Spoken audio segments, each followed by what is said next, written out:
Hi all. അപ്പോൾ നമ്മൾ ഇന്ന് ഡിസ്കസ് ചെയ്യാൻ പോകുന്നത് ചെറിയ ചാപ്റ്റർ അല്ല, അത്യാവശ്യം വലിയ ചാപ്റ്റർ ആണ്.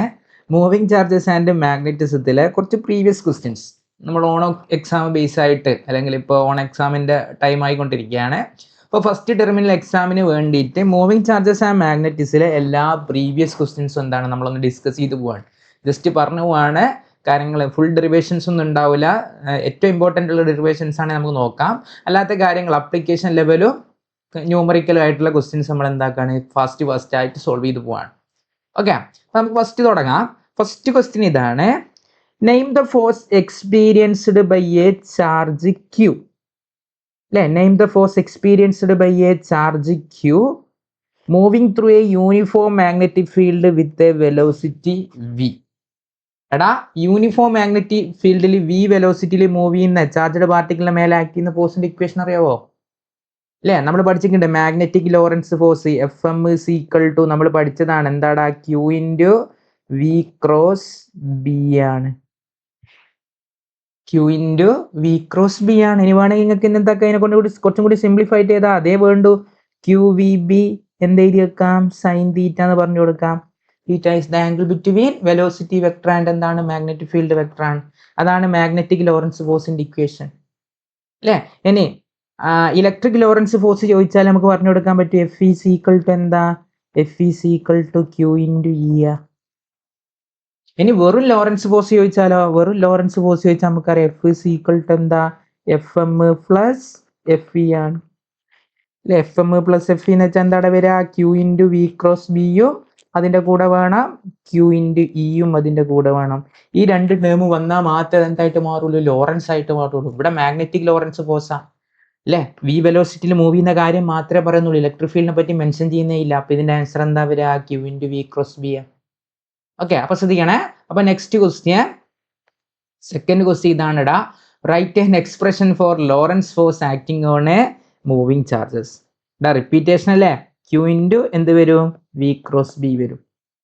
സോറി, ലോറൻസ് ഫോഴ്സാ ചോദിച്ചത്. ലോറൻസ് ഫോഴ്സ് ചോദിച്ചത് എന്ത് വേണം? രണ്ട് ടേം വേണം. രണ്ട് ടേം തരം ഏതൊക്കെ വേണടാ? QE + Q × V × B. Magnetic ഫോഴ്സും വേണം, ആരും വേണം? ഇലക്ട്രിക് ഫോഴ്സും വേണം. ഓക്കെ, അപ്പൊ മാഗ്നറ്റിക് ലോറൻസ് ഫോഴ്സ് വരുമ്പോൾ മാഗ്നറ്റിക് ഫീൽഡ് മാത്രമേ പാടുള്ളൂ. ഇലക്ട്രിക് ലോറൻസ് ഫോഴ്സ് അങ്ങനെ പൊതുവെ ചോദിച്ചു കാണില്ല. ഇലക്ട്രിക് ലോറൻസ് ഫോഴ്സ് ചോദിച്ചാൽ QE പറഞ്ഞു കൊടുക്കാം. വെറും ലോറൻസ് ഫോഴ്സ് ചോദിച്ചാൽ രണ്ട് ടേം കൂട്ടിയിരിക്കും കൊടുക്കുക. റിപ്പീറ്റേഷൻ ആണ്. ഇനി unit of magnetic field intensities. അല്ലേ, മാഗ്നറ്റിക് ഫീൽഡ് ഇന്റൻസിറ്റി, അല്ലെ, ഇലക്ട്രിക് ഫീൽഡ് ഇന്റൻസിറ്റിന്റെ യൂണിറ്റ് നമുക്കറിയാം എന്താണ്? Newton/Coulomb. അല്ലേ, അതേപോലെ മാഗ്നറ്റിക് ഫീൽഡ് ഇന്റൻസിറ്റിന്റെ യൂണിറ്റ് കൊടുത്താൽ എന്ത് പറഞ്ഞു കൊടുക്കണം? ടെസ്ല പറഞ്ഞു കൊടുക്കണം. അല്ലെ, ജൂൾ എന്ന് വെച്ചാൽ ആരെ യൂണിറ്റ് ആടാ? ജൂൾ എന്ന് വെച്ചാൽ ആരെ യൂണിറ്റ്? ഞങ്ങൾ 10ാം ക്ലാസ്സിലെ പഠിച്ചതാണ്. എനർജീന്റെ യൂണിറ്റ് ആണ് ജൂള്. അല്ലെ, കൂളം എന്ന് വെച്ചാൽ ആരെ യൂണിറ്റ് ആടാ? ചാർജിന്റെ യൂണിറ്റ് ആണ്. നോക്കണേ, മാഗ്നറ്റിക് ഫീൽഡ് ഇന്റൻസിറ്റിന്റെ CGS യൂണിറ്റ് എന്താണെന്ന് അറിയാവാ? മാഗ്നറ്റിക് ഫീൽഡ് ഇന്റൻസിറ്റിന്റെ CGS യൂണിറ്റ് നമ്മൾ SI യൂണിറ്റ് ടെസ്ല പഠിച്ച് CGS യൂണിറ്റ് എന്താണ്? ഗോസ് ആണ്. CGS യൂണിറ്റ് ഗോസ് ആണ്. ഇനി ഓർമ്മിച്ചേക്കണം, 1 ടെസ്ല എന്ന് വെച്ചാൽ എത്ര ഗോസ് ആടാ? 10⁴ ഗോസ് ആണ്. 1 ടെസ്ല എന്ന് വെച്ചാൽ 10,000 ഗോസാ. 10,000 G കൂടിയാലാണ് എന്തായിട്ട് മാറുക? ഒരു ടെസ്ല ആയിട്ട് മാറും. അപ്പൊ ടെസ്ല ചില്ലറക്കാരനല്ല, വലിയ അളവാണ്. കിലോമീറ്റർ പോലെ അല്ലെങ്കിൽ കിലോഗ്രാം പോലെ, അങ്ങനെ വലിയൊരു അളവാണ് ആര്? ടെസ്ല. ചെറിയ അളവാരാണ്? ഗോസ് ആണ്. ഓക്കെ, എന്നാൽ നാലാമത്തെ ക്വസ്റ്റ്യനിലേക്ക് പോവാ. ഫോർത്ത് ക്വസ്റ്റ്യൻ ഇതാണ്. A particle of charge Q is moving with a velocity V through a region where an electric field E and magnetic field V are present. Write an equation for total force on charge. Repetition ആണ്, ഞാൻ ഒന്നും അനങ്ങുന്നില്ല. F = QE + Q × V × B. രണ്ടും ഉണ്ട്. Magnetic simple ആയിട്ടുള്ള Lorentz force. Okay, അത്രയേ ഉള്ളൂ. അടുത്ത, a stationary charge can produce magnetic field, true or false? Charge stationary എന്ന് വെച്ചാൽ എന്താടാ മീനിങ്? അല്ലെ, ഒരു ചാർജ് എന്തിലാണെടാ? റെസ്റ്റിലാണ്. ചാർജ് റെസ്റ്റിലാണ്. നമ്മൾ ക്ലാസ് റൂം പഠിപ്പിച്ചതാണ്. അതിന് അറൗണ്ട് ആയിട്ട് എന്ത് മാത്രമേ ഉണ്ടാവുള്ളൂടാ? ഇലക്ട്രിക് ഫീൽഡ് മാത്രമേ ഉണ്ടാവുള്ളൂ. അപ്പൊ ഈ സ്റ്റേറ്റ്മെന്റ് എന്താണ്? ഫോൾസ് ആണ്, ട്രൂ അല്ല. സ്റ്റേഷനറി എന്ന് വെച്ചാൽ ചാർജ് റെസ്റ്റിലാണ്. റെസ്റ്റിലുള്ള ചാർജ് എപ്പോഴെങ്കിലും മാഗ്നറ്റിക് ഫീൽഡ് ഉണ്ടാക്കൂടാ. റെസ്റ്റിലെ ചാർജ് എപ്പോൾ എന്തേ ഉണ്ടാക്കുള്ളൂ? ഇലക്ട്രിക് ഫീൽഡ് മാത്രമേ ഉണ്ടാക്കുള്ളൂ. എന്നാൽ ശ്രദ്ധിക്കണേ, ഒരു ചാർജ് എന്താടാ? യൂണിഫോം മോഷനിലാണ് എന്തായിരിക്കും. ഒരു ചാർജ് യൂണിഫോം മോഷനില്ല, അതിൻ്റെ സ്പീഡ് കൂടുന്നില്ല കുറയുന്നില്ല, യൂണിഫോം ആയിട്ട് ഈ ചങ്ങായി മൂവ് ആണെങ്കിൽ അതിന് അറൗണ്ട് ആയിട്ട് ഓർമ്മിച്ചേക്കണേടാ ഇലക്ട്രിക് ഫീൽഡ് ഉണ്ടാവും, ആരും ഉണ്ടാവടാ മാഗ്നറ്റിക് ഫീൽഡും ഉണ്ടാവും. ഇലക്ട്രിക് ഫീൽഡ് ഉണ്ടാവും, ആരും ഉണ്ടാവും മാഗ്നറ്റിക് ഫീൽഡ് ഉണ്ടാവും. ഇനി ഒരു ചാർജ്ഡ് പാർട്ടിക്കിള് ആക്സിലറേറ്റഡ് മോഷൻ ആണെങ്കിൽ, ഈ പോയിന്റ് കൂടി ഓർമ്മിച്ചേക്കുക, ആക്സിലറേറ്റഡ് മോഷൻ ആണെങ്കിൽ അല്ലെ, ആക്സിലറേറ്റഡ് മോഷൻ എന്ന് വെച്ചാൽ ഓർമ്മിച്ചേക്കണം എന്താ, ഓരോ സെക്കൻഡിലും ഇവന്റെ സ്പീഡ് എന്താവണ കൂടി കൂടി വരികയാണ്. അങ്ങനത്തെ കേസ് ആണെങ്കിൽ ഇവൻ അറൗണ്ട് ആയിട്ട് ആരൊക്കെ ഉണ്ടാവടാ, ഇലക്ട്രിക് ഫീൽഡ് ഉണ്ട്, മാഗ്നറ്റിക് ഫീൽഡ് ഉണ്ട്, ആസ് വെൽ ആസ് അവസാനം ആരും കൂടി ഉണ്ടാവടാ, ഇലക്ട്രോ മാഗ്നറ്റിക് വേവ്സും കൂടി ഉണ്ട്. ഓക്കെ, ഇതാണ് എക്സാമിൽ ചോദിക്കുക. Charged particle at uniform motion producers both electric field and magnetic field. Charged particle at accelerated motion producers electric field magnetic field as well as ആരും ഉണ്ടാവടാ, electro magnetic wave ഉണ്ടാവും. അല്ലേ, അതാണ് നമ്മൾ 8ാമത്തെ ചാപ്റ്റർ പഠിക്കുന്നത്. ഡീറ്റെയിൽ ആയിട്ട് പഠിക്കും. ഓക്കെ, പ്രശ്നമുണ്ടോ? അപ്പൊ ഈ 3 പോയിന്റ് കൂടി ഓർമ്മിച്ചേക്കണേ. Write down the equation for magnetic Lorentz force. വെറുതെ നമ്മൾ പാസ്റ്റ് ആയിട്ട് എഴുതി പോവാണ്. Q into V cross B. No explanation, already explain ചെയ്തു അല്ലേ. ഇനി അടുത്ത ക്വസ്റ്റ്യൻ നോക്കണേ. ഒന്ന് വലുതാക്കായി, ചെറുതായി പോയി. നോക്കണേടാ. There is a flow of current between two charged bodies when they connect together. There is a flow of current between two charged bodies when they connect together. എൻ്റെ അകത്ത് എന്തുണ്ട്, ഒരു ചാർജഡ് ബോഡി ഉണ്ട്, വേറൊരു ചാർജഡ് ബോഡി ഉണ്ട്, ഇവരെ തമ്മിൽ connect ചെയ്താൽ ഇതിലൂടെ കറണ്ട് ഒഴുകുന്ന ക്വസ്റ്റ്യനിൽ പറയുന്നു. എന്താ electric charge producers, electric charge producers പറഞ്ഞിട്ട് എന്താ, വേറെ ഒന്നും പറയുന്നില്ല. റെസ്റ്റിലാണോ, മോഷനിലാണോ, ആക്സിലറേറ്റഡ് മോഷനിലാണോ ഒന്നും പറയുന്നില്ല. ഒരു കണ്ടീഷൻ ഇവിടെ സ്പെസിഫൈ ചെയ്യുന്നില്ല. നമുക്കറിയാം റെസ്റ്റിലാണെങ്കിൽ ആര് മാത്രമേ ഉണ്ടാവുള്ളൂ, ഇലക്ട്രിക് ഫീൽഡ് മാത്രമേ ഉണ്ടാവുള്ളൂ. ഇനി മോഷനിലാണെങ്കിൽ ആരൊക്കെ ഉണ്ടാവും, മോഷനിലാണെങ്കിൽ ഇലക്ട്രിക് ഫീൽഡ് ഉണ്ടാവും, ആരും ഉണ്ടാവും, മാഗ്നറ്റിക് ഫീൽഡ് ഉണ്ടാവും. ഒരു ക്വസ്റ്റ്യനും തരാത്തത് കൊണ്ട്, ഒരു കണ്ടീഷൻ ഇവിടെ സ്പെസിഫൈ ചെയ്യാത്തതുകൊണ്ട് നമുക്ക് ഏത് ഓപ്ഷൻ എടുക്കാം, both electric and magnetic field അല്ലേ. കാരണം എന്താ, ഇത് റെസ്റ്റിലാണോ മോഷനിലാണോ എന്ന് പറയുന്നില്ല. റെസ്റ്റിലാണ് ഇലക്ട്രിക് ഫീൽഡ് മാത്രം, മോഷനിലാണ് രണ്ടും ഉണ്ട്. അപ്പം തൽക്കാലം ഞാൻ ഏത് ചൂസ് ചെയ്ത്, നമുക്ക് ചൂസ് ചെയ്യാം എന്താ, ജനറൽ ആയിട്ട് എന്ത് ചൂസ് ചെയ്യാം, both electric and magnetic field. Condition പറയുന്നില്ല, ഇത് രണ്ടും ആരുണ്ടായിക്കോളും, നമ്മുടെ ചാർജ് ഉണ്ടാവും. ഇനി ഇവിടെ ഇലക്ട്രോ മാഗ്നറ്റിക് വേവ് എന്നുള്ള ഓപ്ഷനും കൂടി ഉണ്ട്, അതും കൂടി എന്താക്കണം, ചൂസ് ചെയ്യണം. ഓക്കെ, ഇനി അടുത്ത് നോക്കിയടാ, ഇലക്ട്രോമോട്ടീവ് ഫോഴ്സസ്. ഇലക്ട്രോമോട്ടീവ് ഫോഴ്സ് എന്ന് വെച്ചാൽ വലിയ കാര്യമൊന്നുമല്ല. ഇലക്ട്രോമോട്ടീവ് ഫോഴ്സ് എന്ന് വെച്ചാൽ നമ്മൾ EMF ആണ് അല്ലെ, EMF റെപ്രസെന്റ് അല്ലെ. EMF റെപ്രസെന്റ് എന്ന് വെച്ചാൽ എന്താ, എനർജി ആണോ, ഫോഴ്സ് ആണോ, എനർജി പെർ യൂണിറ്റ് ചാർജ് ആണോ, അല്ലെങ്കിൽ കറണ്ട് ആണോ അല്ലെ. ഏതാണ് വരിക, എനർജി പെർ യൂണിറ്റ് ചാർജാ. കാരണം നമ്മൾ പഠിച്ചിട്ടുണ്ടല്ലേ EMFന്റെ ഡെഫിനിഷൻ. നമ്മൾ എന്താ പഠിച്ചേ അല്ലെ, ഡെഫിനിഷൻ നമ്മൾ ഇതിൻ്റെ ഉള്ളിൽ പോയി നമ്മൾ ഡെഫിനിഷൻ എങ്ങനെയാ പഠിച്ചത്, ഇതിപ്പോ സെല്ലാണെങ്കിൽ ഇവിടുന്ന് ശ്രദ്ധിക്കണേ, ഇതിപ്പോ എക്സ്റ്റേണൽ സർക്യൂട്ടായിട്ട് ഞാൻ ഇങ്ങനെ കണക്ട് ചെയ്യുകയാണെങ്കിൽ, എടാ ഈ ചാർജ് ഇങ്ങനെ ഇവിടുന്ന് തൊട്ട് ഇവിടം വരെ ഇങ്ങനെ ഒഴുകിക്കൊണ്ടിരും, ഇവിടം വരെ ഒഴുകി ഇവിടം വരെ എത്തും. ഇവിടുന്ന് ഇങ്ങോട്ടേക്ക് ഒഴുകാൻ പറ്റുമോ, ഇവിടെ ഒരു ഗ്യാപ്പ് ഉണ്ട്. അപ്പൊ ഈ ഗ്യാപ്പ്, ഇത് ചെറിയ കാലാണ്, ഇത് വലിയ കാലാണ്. ചെറിയ കാലാണെങ്കിൽ നെഗറ്റീവ് കൊടുത്ത്, വലിയ കാലാണെങ്കിൽ എന്താ, പോസിറ്റീവ് കൊടുത്ത്. ശ്രദ്ധിക്കണേ, കറണ്ട് ഇങ്ങോട്ടേക്ക് ഒഴുകാന്ന് വെച്ചാൽ, കറണ്ട് നമുക്കറിയാം ഇങ്ങോട്ടേക്കാണ് ഫ്ലോ ചെയ്യുക. കറണ്ട് ഇങ്ങോട്ടേക്ക് ഫ്ലോ ചെയ്യാൻ മീൻസ് എന്താ, പോസിറ്റീവ് അയോണൊക്കെ ഇങ്ങോട്ടേക്ക് മൂവ് ചെയ്തുകൊണ്ടേയിരിക്കുകയാണ്. ഇവിടെ ഇങ്ങോട്ടേക്ക് മൂവ് ചെയ്ത് വരുന്ന പോസിറ്റീവ് അയോൺ ഇവിടെ എത്തിയാൽ ഇങ്ങോട്ടേക്ക് ചാടാൻ പറ്റൂലോ. അങ്ങനെ വരുന്ന ഒരു പോസിറ്റീവ് അയോൺ, ഒരു കൂളൻ ചാർജിനെ നമ്മൾ ഇങ്ങോട്ടേക്ക് ചാടിക്കാൻ വേണ്ടിയിട്ട് എത്ര വർക്കാണോ ചെയ്യുന്നത്, ആ വർക്കായിരിക്കും ആ സെല്ലിന്റെ EMF. നമ്മൾ സിമ്പിൾ ആയിട്ട് പഠിക്കും എന്താ, ബാറ്ററി സർക്യൂട്ടായിട്ട് കണക്ട് ചെയ്യാത്ത സമയത്ത് റീഡിംഗ് ആണ്, അതായത് ലോഡുമായിട്ട് കണക്ട് ചെയ്യാത്ത സമയത്ത് റീഡിംഗ് ആണ് അതിന്റെ EMF. ലോഡുമായിട്ട് കണക്ട് ചെയ്ത വോൾട്ടേജിന് പഠിക്കും. ഇങ്ങനത്തെ ഒരു ഡെഫിനേഷൻ കൂടിയുണ്ട്. നമ്മൾ പോസിറ്റീവ് അയോൺ ഇങ്ങനെ മൂവ് ചെയ്ത് ഈ ടെർമിനൽ എത്തിയാൽ ഇവിടുന്ന് ഇങ്ങോട്ടേക്ക് ചാടിക്കണം. ഇങ്ങോട്ടേക്ക് ചാടിക്കാൻ, ഒരു കൂളത്തിനെ ചാടിക്കാൻ നമ്മൾ എത്ര വർക്ക് ചെയ്യുന്നു, അതായിരിക്കും അതിന്റെ എന്തായിട്ട് കണക്കാക്കുക, EMF ആയിട്ട് കണക്കാക്കുക. ഇനി തിരിച്ചു പറയാം അല്ലേ, കറണ്ടിന്റെ ഫ്ലോ ഇങ്ങോട്ടേക്കാണ്, ഇലക്ട്രോണിന്റെ ഫ്ലോ ഇങ്ങോട്ടേക്കായിരിക്കും. ഇവിടെ എത്തുന്ന ഒരു ഇലക്ട്രോൺ, ഇവിടം വരെ ഇലക്ട്രോൺ വീഴുന്നതിന് ഒരു പ്രശ്നവുമില്ല. ഇവിടെ എത്തുന്ന ഒരു ഇലക്ട്രോൺ ഇങ്ങോട്ടേക്ക് ചാടിക്കാൻ വേണ്ടിയിട്ട് നമ്മൾ ചെയ്യുന്ന എക്സ്റ്റേണൽ വർക്ക്, ഒരു കൂളത്തിന് ഇങ്ങോട്ടേക്ക് ചാടിക്കാൻ വേണ്ടി നമ്മൾ ചെയ്യുന്ന എക്സ്റ്റേണൽ വർക്ക് എത്രയായിരിക്കുമോ അതായിരിക്കും അതിന് എന്ത് വരിക, EMF വരും. അപ്പൊ സിമ്പിൾ ആയിട്ട് എനിക്ക് പറയാം, എനർജി ബൈ എന്താ, ചാർജാണ്. Energy by ചാർജാണ്. അല്ലെങ്കിൽ നമുക്കറിയാം പൊട്ടൻഷ്യൽ എനർജിന്റെ ഇക്വേഷൻ എന്താ, Q into V ആ. എടാ വോൾട്ടേജ് EMFനൊക്കെ സെയിം യൂണിറ്റാ അല്ലേ, വോൾട്ടേജ് EMFനും സെയിം യൂണിറ്റ് V തന്നെയാ കൊടുക്കുക. അപ്പൊ U/Q ആണ് എന്ത് വരിക, വോൾട്ടേജ് അല്ലെങ്കിൽ EMF വരിക. അപ്പൊ എനർജി ബൈ ചാർജ്. അങ്ങനെ വേണമെങ്കിൽ എന്താക്കാം, അങ്ങനെ ആലോചിച്ചു. ഒരിക്കലും ഫോഴ്സ് വരൂല. ചില കുട്ടികൾ ഇലക്ട്രോമോട്ടീവ് ഫോഴ്സ് കണ്ടുകൊണ്ട് ഫോഴ്സ് ഡിക്ക് ചെയ്യും, ഫോഴ്സ് ഒരിക്കലും വരൂല. കറണ്ട് വരൂല, ആരും വരൂല, എനർജിയും വരൂല, എന്തേ വരുള്ളൂ, എനർജി ബൈ യൂണിറ്റ് ചാർജ് അവിടെ ഓപ്ഷൻ ആയിട്ട് വരും. ഓക്കെ, അടുത്ത ക്വസ്റ്റ്യൻ നോക്കുക. Next question, A charged particle enters a uniform magnetic field at an angle 40 degree, its path become. അല്ലെ നമ്മൾ പഠിച്ചിട്ടുണ്ട് അല്ലേ എടാ, ഫസ്റ്റ് കേസ് പഠിച്ച ഓർമ്മ ഉണ്ടാ, കേസ് നമ്പർ 1 നമ്മൾ പഠിച്ചതാണ്.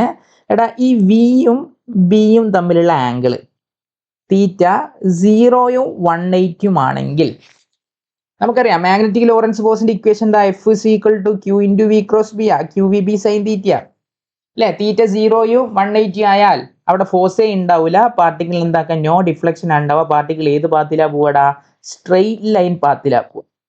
നമ്മുടെ പാർട്ടിക്കിൾ എന്തിലാ പോവാ, സ്ട്രെയിറ്റ് ലൈൻ പാത്തിലാ പോവാ. ഇനി തീറ്റ വിയും ബിയും തമ്മിലുള്ള ആംഗിള് 90 ഡിഗ്രി ആണെങ്കിൽ നമുക്കറിയാം നമ്മളെ പാർട്ടിക്കിൾ പോവുക എന്തിലാടാ, സർക്കുലാർ പാത്തിലാണ് അല്ലെ. നമ്മളെ പാർട്ടിക്കിൾ പോവുക സർക്കുലാർ പാത്തിലാണ്. നമ്മൾ ഡെറിവേഷന്റെ ടൈം പറഞ്ഞതാണ്, നമ്മൾ പാർട്ടിക്കിൾ പോയി ഏത് പാത്തിലാണടാ, സർക്കുലാർ പാത്തിൽ. ഓക്കെ, ഇനി മൂന്നാമത്തെ കേസ് നമ്മളെ തീറ്റ നോക്കണേടാ, നമ്മളെ തീറ്റ 0ന്റെയും 90ന്റെയും ഇടയിലാണ്, അല്ലെങ്കിൽ 90ന്റെയും 150ന്റെ ഇടയിലാണ്. ഇങ്ങനത്തെ ഒരു കേസ് വന്നാൽ നമ്മളെ പാർട്ടിക്കിൾ പോകേണ്ടത് ഏത് പാത്താണ്, ഹെലിക്കൽ ഷേപ്പ്. ഹെലിക്കൽ ഷേപ്പ് എന്ന് വെച്ചാൽ സ്പൈറൽ ഷേപ്പ്, അല്ലെങ്കിൽ എന്താണ്, ഒരു സ്പ്രിങ്ങിന്റെ ഷേപ്പിലാണ് ആര് പോവുക, നമ്മളെ പാർട്ടിക്കിൾ. ഓക്കെ, അപ്പൊ രണ്ട് കേസ് ഓർമ്മിച്ചിരിക്കുക. 0യും 180 വന്ന ഏത് പാത്തിലാടാ, സ്ട്രെയിറ്റ് ലൈനാ. തീറ്റ 90 വന്ന ഏത് പാത്തിലാ പോവാ, സർക്കുലാർ പാത്തിലാ. ഇനി 90ഉം 0യും 180 അല്ലാത്ത ലോകത്തെ ഏത് ആംഗിൾ വന്നാലും, സോറി 0ന്റെ പ്രാക്ടിക്കലി നോക്കാൻ അത്രേ വരുള്ളൂ, 0ന്റെയും 90ന്റെ ഇടയിൽ വന്ന് അല്ലെങ്കിൽ 90ന്റെയും 150 ഇതങ്ങനെ ക്വസ്റ്റ്യനിൽ കാണൂല. പ്രാക്ടിക്കലി ഈ ആംഗിളേ വരുള്ളൂ. 0ന്റെയും 90ന്റെ ഇടയിൽ വന്നാൽ പാർട്ടിക്കിൾ പോകേണ്ടത് ഏത് പാത്തിലാടാ, ഹെലിക്കൽ പാത്തിൽ, അല്ലെങ്കിൽ എന്താ, സ്പൈറൽ പാത്ത്. സ്പൈറൽ ഷേപ്പ് എന്ന് പറയും. ഇവിടെ എത്രയുടെ വന്നത്, 40. 0ന്റെയും 90ന്റെ ഇടയിലല്ലേ, 0ന്റെയും 90ന്റെ ഇടയിൽ വന്നാൽ പാത്ത് ഏതായിരിക്കണടാ, ഹെലിക്കൽ ആയിരിക്കണം. പാത്ത് ഏതായിരിക്കണം, ഹെലിക്കൽ ആയിരിക്കണം. അത്രയേ ഉള്ളൂ. 0ന്റെയും 90ന്റെ ഇടയിൽ വന്ന പാത്ത് ഹെലിക്കൽ ആയിരിക്കണം. ഓക്കെ, അടുത്ത നോക്കുക. ടൈപ്പ് ക്വസ്റ്റ്യൻ അല്ലെ. Two charged particle Q1 and Q2 are moving through a uniform magnetic field B as shown in the figure. അല്ലെ, രണ്ട് ചാർജ്ഡ് പാർട്ടിക്കിൾ പോകുന്നുണ്ട്, ഒന്ന് Q1 ഉണ്ട് Q2 ഉണ്ട്. What is the shape of path Q1 and Q2? നിങ്ങൾക്ക് എന്നെ പറയാൻ പറ്റും അല്ലെ. ആദ്യത്തെ കേസ് നോക്കണം, Q1 നോക്കുകയാണ്. Q1 മാഗ്നറ്റിക് ഫീൽഡ് അങ്ങോട്ടേക്കാ അല്ലെ. Q1 കേസില് മാഗ്നറ്റിക് ഫീൽഡ് എന്താടാ, അങ്ങോട്ടേക്കാ. ഇതിന്റെ വെലോസിറ്റി വെക്ടർ എന്താ, ഇങ്ങോട്ടേക്കാ. ഇവര് തമ്മിലുള്ള ആംഗിൾ നോക്കി നോക്ക്, 0 ആണോ 90 ആണോ, 0ന്റെയും 90ന്റെ ഇടയിലാണോ, അല്ലെ ഇത് അക്യൂട്ട് ആംഗിൾ, എന്തായാലും 90നേക്കാണ് ചെറുതായി ഈ ആംഗിൾ തീറ്റ. അപ്പൊ എനിക്ക് ഷുവർ ആയിട്ട് പറയാൻ പറ്റും Q1 പോകുന്നത് ഏത് പാത്തിലാടാ, ഹെലിക്കൽ പാത്തിലാണ്.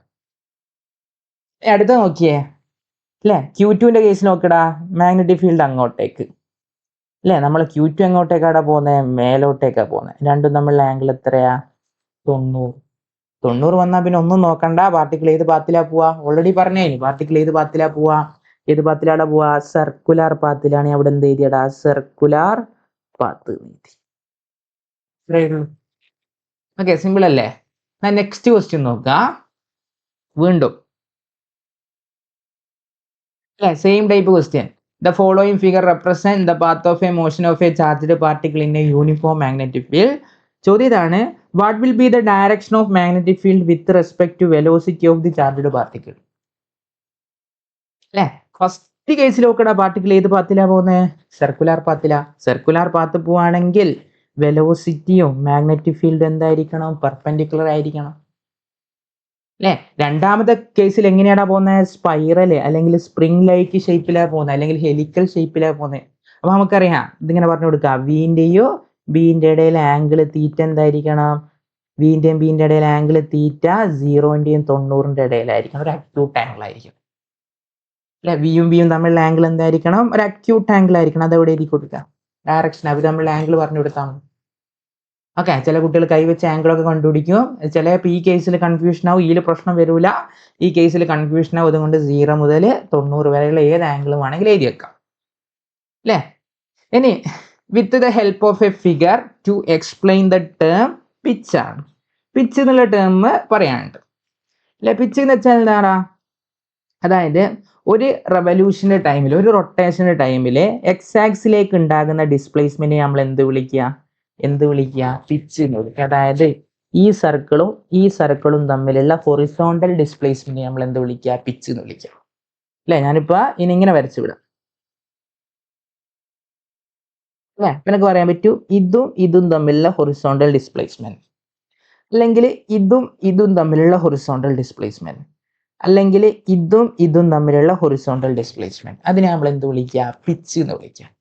അല്ലേ? ഒരു പ്രാവശ്യം ഫുള്ളായിട്ട് കറങ്ങേണ്ടതായിരുന്നു 90 ആണെങ്കിൽ, കറങ്ങാൻ സമ്മതിക്കുന്നില്ല. കാരണം എന്താ? അവിടെ പാരലൽ കമ്പോണന്റ് ഉണ്ട്, അതിന്റെ ഡെറിവേഷൻ നമുക്ക് മനസ്സിലാവും. അപ്പോൾ ആ ഒരു പാരലൽ കമ്പോണന്റ് കാരണമാണ് ഇതെന്താകുന്നത്? ഹൊറിസോണ്ടലി ഇങ്ങോട്ടേക്ക് ഒരു ഡിസ്പ്ലേസ്മെന്റ് വരുന്നത്. ആ ഡിസ്പ്ലേസ്മെന്റിനെ നമ്മൾ എന്ത് വിളിക്കുക? പിച്ച് എന്ന് വിളിക്കുക. ഓക്കെ, ആ ഒരു ഡിസ്പ്ലേസ്മെന്റ് നമ്മൾ എന്ത് വിളിക്കുക? പിച്ച് എന്ന് വിളിക്കുക. It is the horizontal displacement during 1 revolution അല്ലെങ്കിൽ 1 റൊട്ടേഷൻ. ഓക്കെ, എന്നാൽ അടുത്ത ക്വസ്റ്റ്യൻ നോക്കുക. സിമ്പിൾ ആണ്, വേഗം പറഞ്ഞു പോവാ. അടുത്ത ക്വസ്റ്റ്യൻ നോക്കണേ. A charged particle is entering A uniform magnetic field normally എന്ന് വെച്ചാൽ നമുക്കറിയാം വിയും ബിയും തമ്മിലുള്ള ആംഗിൾ എന്താടാ? 90 ഡിഗ്രിയാണ്, പെർപെൻഡിക്കുലർ ആണ്. ആദ്യം തന്നെ കഥയിൽ പറഞ്ഞു. What is the path of the charged particle?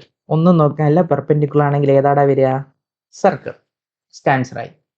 Is there any change in the kinetic energy of the charged particle? Explain. അല്ലേ? അവിടെ ചാർജ്ഡ് പാർട്ടിക്കിളിന്റെ കൈനറ്റിക് എനർജിക്ക് എന്തെങ്കിലും ചേഞ്ച് ഉണ്ടോ എന്നാണ് ചോദിക്കുന്നത്. അല്ലെ? നമ്മൾ പഠിച്ചിട്ടുണ്ട് work done by magnetic force equal to 0. അല്ല, മാഗ്നറ്റിക് ഫോഴ്സ് ഒരിക്കലും വർക്ക് ചെയ്യൂല. കാരണം വെലോസിറ്റിയും ഫോഴ്സും തമ്മിലുള്ള ആംഗിൾ എപ്പോൾ എന്തായിരിക്കും? 90 ഡിഗ്രി ആയിരിക്കും. V cross B. അല്ലെ? വി ക്രോസ് ബി എന്ന് വെച്ചാൽ ഇതിപ്പോ വി ആണെങ്കിൽ ഇത് ബി ആണെങ്കിൽ, ഇത് വിയും ബി ആണെങ്കിൽ വി ക്രോസ് ബി എന്താ സംഭവിക്കാം? വിയിലേക്ക് വെച്ച് ബിയിലേക്ക് തിരിച്ചെത്താം. അപ്പൊ എങ്ങോട്ടേക്കാ? മുകളിലോട്ടേക്കാണ്. വി ക്രോസ് ബി എപ്പോൾ എനിക്ക് എങ്ങോട്ടേക്ക് കിട്ടി? ഈ പ്രോബ്ലത്തിൽ മുകളിലോട്ടേക്ക് കിട്ടി. അപ്പൊ നിങ്ങൾ എങ്ങനെ വി ക്രോസ് ബി കണ്ടുപിടിച്ച് നോക്കിയാലും ആംഗിൾ എത്രയായിരിക്കും? വിയും ഫോഴ്സും തമ്മിലുള്ള ആംഗിൾ എപ്പോൾ എന്തായിരിക്കും? 90 ഡിഗ്രി ആയിരിക്കും. അല്ലെ? വിയും ബിയും തമ്മിലുള്ള ആംഗിൾ എത്ര ആയിക്കോട്ടെ, അക്യൂട്ടോ അല്ലെങ്കിൽ വിയും ബിയും തമ്മിലുള്ള ആംഗിൾ എത്ര ആയിക്കോട്ടെ, പക്ഷേ വിയും എഫും തമ്മിലുള്ള ആംഗിൾ എപ്പോൾ എന്തായിരിക്കും? 90 ഡിഗ്രി ആയിരിക്കും. വിയും എഫും തമ്മിലുള്ള ആംഗിൾ 90 ഡിഗ്രി വന്നാൽ മാഗ്നറ്റിക് ലോറൻസ് ഫോഴ്സ് ചെയ്യുന്ന വർക്ക് എപ്പോൾ എന്തായിരിക്കും? 0 ആയിരിക്കും. ഓർമ്മിച്ചോളാം, എൻട്രൻസിനൊക്കെ ഉപയോഗിക്കുന്ന പോയിന്റ് ആണ്. Work done by magnetic Lorentz force always equal to എന്താണ്? 0 ആണ്. അല്ലെ? എന്നാ നമുക്കറിയാം delta K is equal to work done അല്ലേ? നമ്മൾ വർക്ക് എനർജി തിയറം പഠിച്ചതാ. എടാ, വർക്ക് 0 ആണെങ്കിൽ ഡെൽറ്റ കെ എന്താ? 0. ഡെൽറ്റ കെ 0 ആണെങ്കിൽ കൈനറ്റിക് എനർജി എന്തായിരിക്കും? കോൺസ്റ്റന്റ് ആയിരിക്കും. കൈനറ്റിക് എനർജിക്ക് എന്തുണ്ടാവില്ല? ഒരു ചേഞ്ചും ഉണ്ടാവും. Is there any change in the kinetic energy of the particle എന്ന് ചോദിച്ചാൽ അതിന്റെ ആൻസർ എന്താ? നോ ആണ്. ഇത് പറഞ്ഞു കൊടുക്കുക. Work done by magnetic Lorentz force 0. According to work energy theorem delta K is equal to W ആണ്. Delta K is equal to W. അപ്പോൾ വർക്ക് ഡൺ 0 ആയതുകൊണ്ട് ഡെൽറ്റ കെ എന്തായിട്ട് മാറും? 0 ആയിട്ട് മാറും. ഓക്കെ, ഇനി അടുത്തത് നോക്കണേ. ഇനി അടുത്തത് ഇങ്ങനെയാണുള്ളത്. Prove that the frequency of revolution of the charged particle is independent of its velocity. ഒന്നുമില്ല, അതിന്റെ ആ ഡെറിവേഷൻ ഉണ്ട് അല്ലേ? വർക്ക് ഡണ്ണിന്റെ equation W C equal to q B by 2π എന്നുള്ളൊരു ഇക്വേഷൻ ഉണ്ട്. W C equal to frequency f is equal to, അതിന്റെ derivation നമുക്ക് കിട്ടും frequency f is equal to q B divide by 2πm. അവിടെ വരെ ചെയ്ത് കൊടുക്കുക. ഇതിൽ എന്തെങ്കിലും വെലോസിറ്റിന്റെ ടേം വരുന്നുണ്ടോ? വെലോസിറ്റിന്റെ ടേം ഇല്ലാല്ലോ. അപ്പൊ നമുക്ക് പറയാൻ പറ്റും we know frequency of revolution is independent of velocity of the particle. Time period നമുക്ക് കിട്ടും 2πm ബൈ QB. അതിനെ തലതിരിച്ചിട്ട് എന്ത് കിട്ടും? ഫ്രീക്വൻസി കിട്ടും QB divide by 2πm. Okay, അപ്പൊ ഇതുവരെ ചെയ്യാം. അടുത്ത സെക്ഷനുമായിട്ട് നമുക്ക് എന്താക്കാം? ടൈം കുറച്ച് ലാഗായി പോയി. നമുക്ക് എന്താക്കാം? അടുത്ത സെക്ഷനിൽ പറയുന്ന ബാക്കി. ഓക്കെ, അപ്പൊ ഇത്രയേ ഉള്ളൂ. ഇത്രയും കാര്യങ്ങൾ എന്താക്കാം? നോക്കുക, പഠിക്കുക. ഓക്കെ.